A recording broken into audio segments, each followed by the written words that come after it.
Bonjour à tous, c'est Roland. Aujourd'hui, bien, je vous propose encore une fois une nouvelle vidéo d'analyse. Aujourd'hui, bien, on va traiter une paire, comme d'habitude, qu'on n'a pas traité depuis un petit moment, puisqu'on utilise des unités de temps journalières. Donc, je parle ici de la paire USD-CHF, donc dollar américain contre franc suisse. Alors, pour reprendre un peu ce que nous avions dit il y a un petit moment de ça, on était plutôt, enfin moi surtout, sur une théorie plutôt baissière de la paire.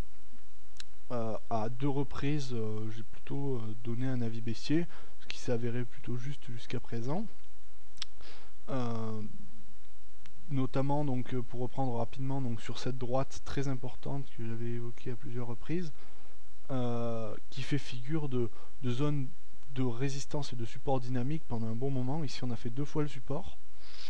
La zone ici a joué deux fois le support, ici, comme vous voyez. Et ensuite, elle a joué deux fois la résistance, de cette manière. Donc résistance sous forme de pullback. Là vous voyez, on a un mouvement clair qui s'articule autour de cette droite. Et on a eu deux assauts baissiers importants. Ici, un premier ici. Puis un second ici. Donc actuellement, le dernier chandelier est très fortement baissier. Ici, on a un chandelier très important. La bougie doit faire pas mal de pips, hein, je ne peux pas vous dire, mais ça doit en faire un petit paquet. Enfin, on a un outil de règle, mais voilà, donc au-delà des 100 pips à peu près de baisse sur la journée, c'est pas encore terminé, peut-être que ça va baisser encore, mais bon, à cette heure-là, le marché n'est plus extrêmement volatile. Euh, donc pour moi, jusqu'à présent, on a eu des conséquences d'ordre analyse graphique évidentes. Donc je vais reprendre ça très très rapidement. Ce que j'avais évoqué donc concernant les objectifs théoriques d'une sortie d'un canal horizontal extrêmement bien tracé, hein, très beau celui-là, c'est assez rare. Bon, il est tenu pas par énormément de points, mais il est très joli. Et ici, bon, on avait des objectifs qui étaient plus ou moins autour de cette zone. Donc ça dépend si on traçait par les ombres du haut ou pas. On était plus ou moins, disons, sur cette zone-là. On était sur les objectifs théoriques à peu près. Et comme vous voyez, bien, on avait déjà à peu près touché les objectifs théoriques, on n'était pas loin. Donc dans un premier temps, on était arrivé là, à ce moment-là, j'avais fait une analyse, j'avais évoqué potentiellement un deuxième pullback avec quand même un potentiel baissier derrière. Donc c'est ce qui s'est passé, on est revenu aller chercher la droite, ici, résistance, et on est reparti, et là on est vraiment dans les objectifs. Donc là, on est comme je dis, dans les objectifs, et maintenant il va falloir faire attention. Alors cependant, on a quand même une accélération très forte baissière sur la journée d'aujourd'hui, hein, vraiment très puissante, que j'évoquais il y a très peu de temps, et surtout qu'elle avale tous les chandeliers verts qui composaient le petit rebond sur les bandes de Bollinger à 20 périodes ici. Oui, puis vous voyez ici on a eu un espèce de petit doji, un autre petit chandelier vert, un autre, et puis là on a un gros avalement rouge qui vient manger tout le travail des haussiers sur 3 jours. Alors, on n'est pas sans savoir que c'est quand même aussi un petit peu d'ordre fondamental, tout ça, hein. Il n'y a pas que des arguments techniques, notamment sur cette cassure. Ici, on forme, comme vous voyez, un nouveau système de support, voilà, qui a été cassé aujourd'hui.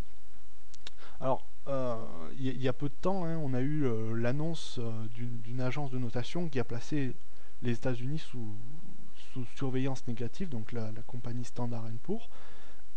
C'est-à-dire qu'elle pouvait potentiellement dégrader sa note concernant la solvabilité de l'État, et qu'elle ne le fait pas, hein, mais potentiellement elle pourrait être amenée à le faire dans le futur. C'est une annonce lourde quand même de conséquences, donc notamment pour les investisseurs, hein, puisque là on a une remise en question de la fiabilité des obligations et autres titres de créance. Et auquel cas, on pouvait avoir une perte de confiance sur $2, un retour vers d'autres valeurs, hein. Comme vous avez pu le voir,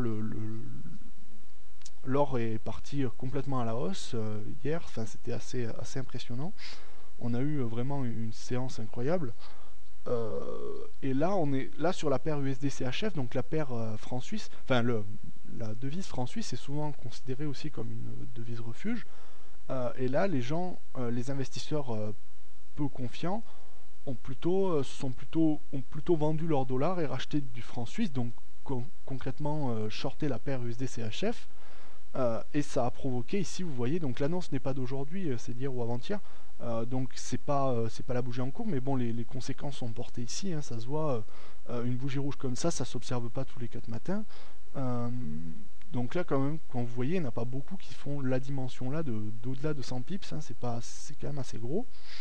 Surtout sur un mouvement qui n'est pas amorcé, hein, c'est vraiment un retour là, c'est une accélération, surtout qu'on était passé au-delà de la moyenne mobile 7 ici, malgré une hésitation juste en dessous, où là ça cache.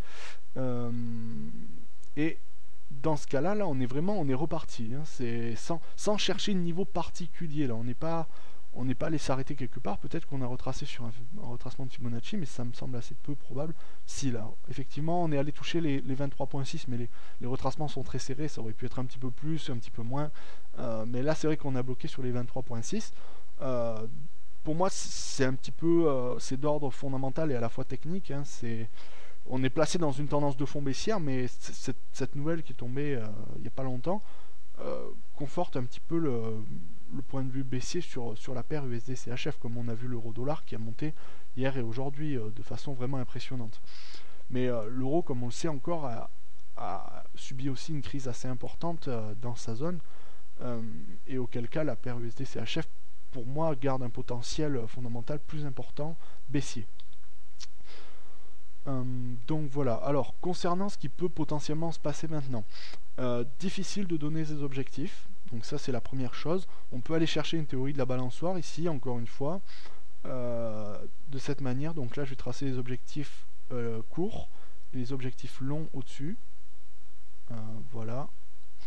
Alors ça, les objectifs longs sont un petit peu plus hauts. Alors, voilà, on va tracer ça en vert. Alors en traçant les objectifs courts, on serait sur une zone de sortie autour des 0,85 400 0,8549, et sur les objectifs longs, on serait plutôt sur une zone autour des 0,8473, ce qui donne une bonne différence, et quand même en termes de pif ça fait pas mal. Néanmoins ça reste très baissier, c'est vraiment au fond là, on est vraiment très loin, donc je suis pas certain qu'on aille jusque là quand même, parce que ça fait vraiment longtemps que la paire décroît de manière systémique, donc on va peut-être pas forcément les objectifs théoriques, il y a un moment où on les trouve pas. Cependant pour moi là on est clairement orienté dans une tendance baissière.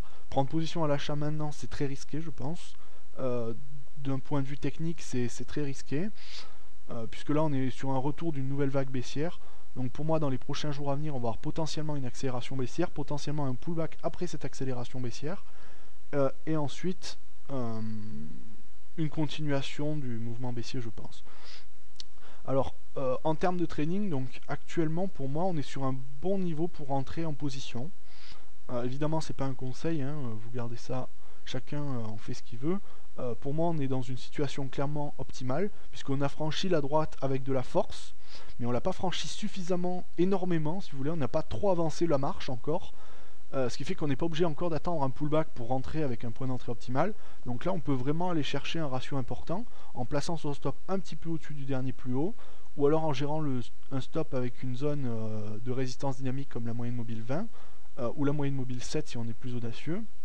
Mais pour moi une zone au-dessus du dernier plus haut ici, comme j'évoque, 0,90 29 me paraît une bonne zone.